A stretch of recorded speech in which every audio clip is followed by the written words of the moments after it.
अस्सलाम वालेकुम जी, welcome to my YouTube channel. मैं आप लोगों का दोस्त, आपका होस्ट बहराम खान न्याजी। तो जी दोस्तों, आज एक नई वीडियो के साथ आप लोगों की खिदमत में हाजिर हूँ और मेरे साथ इस वक्त मौजूद हैं मुबशर इजाज साहब। तो इनसे हम गपशप करेंगे। वीडियो की तरफ चलने से पहले जिन दोस्तों भाइयों ने मेरे चैनल को अभी तक सब्सक्राइब नहीं किया, काइंडली वो मेरे चैनल को सब्सक्राइब करें, बेल आइकन पे प्रेस करें ताकि मजीद इस तरह की इंफॉर्मेटिव वीडियोस जो है वो आप लोगों को देखने को मिले। चलते हैं जी मुबशर भाई की तरफ। अस्सलाम वालेकुम भाई। मुबशर भाई कैसे हैं आप? ठीक हैं? थैंक यू सो मच, आज आपने हमें टाइम दिया। आज का जो हमारा टॉपिक है वो ये है कि इम्पोर्टेड बर्ड और लोकल बर्ड।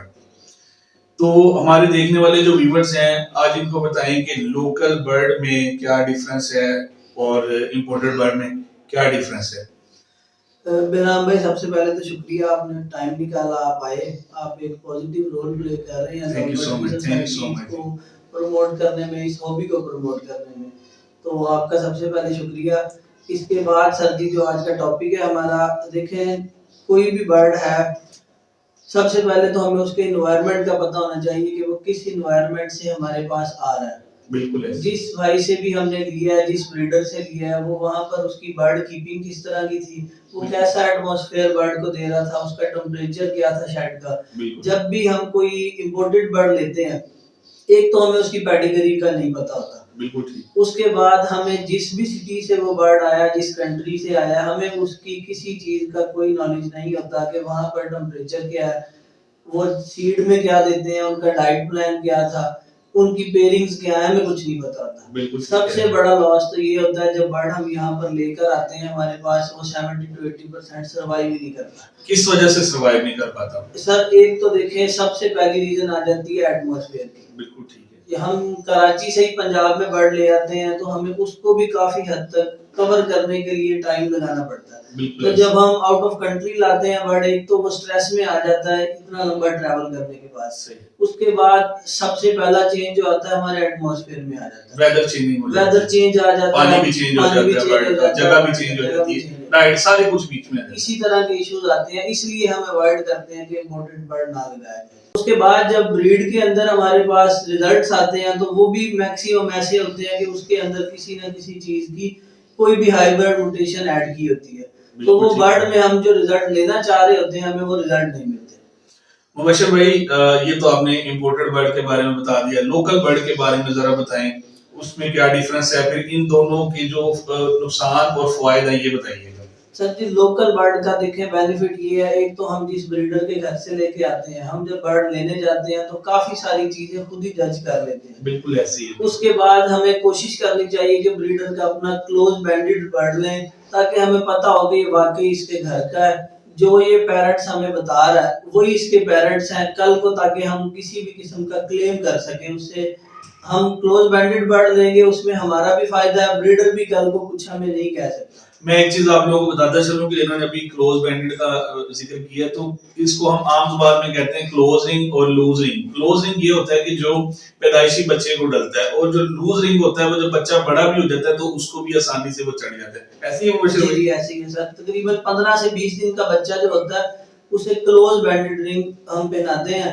वो बर्ड वन टाइम पहना जाता है, उसके बाद वो कट कर ही उतर सकता है, वैसे उतर नहीं सकता। इसलिए इसमें कोई फ्रॉड या दो नंबरी वाले जो चांसेस है वो बहुत कम हो जाते हैं। सर, देखा आपने कि जब बर्ड आता है तो एक तो उसकी मोर्टेलिटी रेशियो भी होती है, दूसरा उसमें जो है वो वायरसेस आ जाते हैं मुख्तलिफ किस्म के। वो कौन कौन से वायरस होते हैं उसका पहले नुकसान बताएं, फिर हमें लोकल बर्ड जो यहाँ ब्रीड हुआ है उसका बेनिफिट बताएं।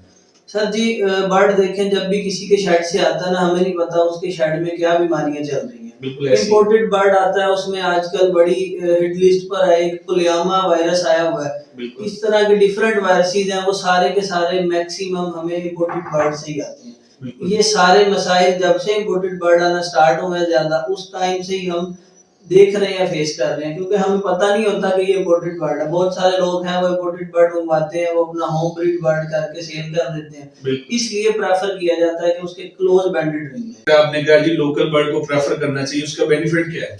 वो बर्ड हमारे यहाँ पर एटमॉस्फेयर का आदी हुआ होता है, उस बर्ड ने यहीं पर बड़ा हुआ है, उसको हर चीज का पता होता है, उसको डाइट प्लान ऑलमोस्ट सेम होता है, यहाँ के सीड होते हैं, हमारी सॉफ्ट फूड का प्लान ऑलमोस्ट मिलता जुलता होता है, टाइमिंग चेंज हो सकती है उसमें उसमें देने का तरीका चेंज हो सकता है, ही मौसम में घुल मिल जाता है और उसको जिस तरह मर्जी हम बिल्कुल टर्न कर सकते हैं उसी तरह सर्वाइव कर ले। तो मुबशर भाई आपने कौन कौन सी म्यूटेशन लगाई है? सर इस टाइम मैं ज्यादा तो पेल फेलो ऑफलाइन पर काम कर रहा हूँ, उसके बाद ब्लू 2 पर काम कर रहा हूँ इनो के अंदर, माशाल्लाह। साथ साथ वर्किंग मेरी पैलिड ऑफलाइन पर भी चल रही है, और एक दो पेयर हैं वो पॉसिबल डन फेलो टू कंफर्म डन फेलो। चलो माशाल्लाह जी। तो जी दोस्तों अभी मुबशर भाई ने आपको बड़ी इंफॉर्मेटिव जो है वो बातें बताई हैं, तो अगली इनसे हम टॉपिक ये पूछेंगे, बात करेंगे कि फ्यूचर पेयरिंग के बारे में हमें थोड़ा सा बताएं। फ्यूचर में आप किस बर्ड को ऊपर देख रहे हैं जो मार्केट में इजीली सेल भी हो जाएगा, जिसकी मार्केट भी रहेगी? सर देखें, सबसे पहले तो हमारे पाकिस्तान में रेड आई बर्ड को बहुत पसंद किया, बहुत रुझान है रेड आई बर्ड का, क्योंकि उसके दो तीन एडवांटेज हैं। एक तो बर्ड का कलर नॉर्मल है, अल्बाइनो रेड आई है, क्रीमिनो है, डकीनो है, वो कोई भी बंदा है किसी भी तरह का फैंसियर हो वो उसकी पहुंच में है, उसकी पहुंच में भी है, और वो इजीली ब्रीड आने के बाद सेल भी कर सकता है, इसलिए लोग ज्यादातर रेड आई बर्ड को प्रेफर करते हैं।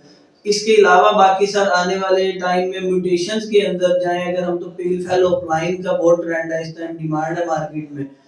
इसके अलावा और म्यूटेशंस के अंदर B2 के ऊपर लोग अब काफी वर्किंग कर रहे हैं, सादा अल्बाइनो रेड आई से निकलकर अब लोग अल्बाइनो B2 के अंदर जा रहे हैं, वो इनो में हो या ब्लैक आई में।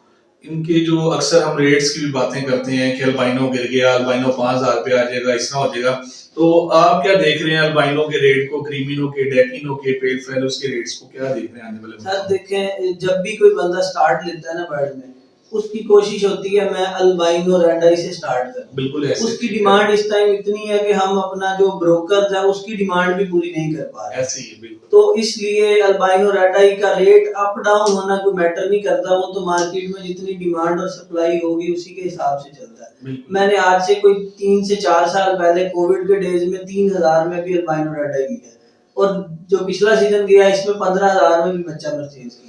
बिल्कुल ऐसे मैंने कोविड के दिनों में मैंने भी पूछा था, तो ये जो 4-4 हजार रुपए का बच्चा था, 8-8 हजार का पेयर, तो ये एकदम से 20,000, 25,000, 30,000, 35,000 रुपए पे पहुंच गया।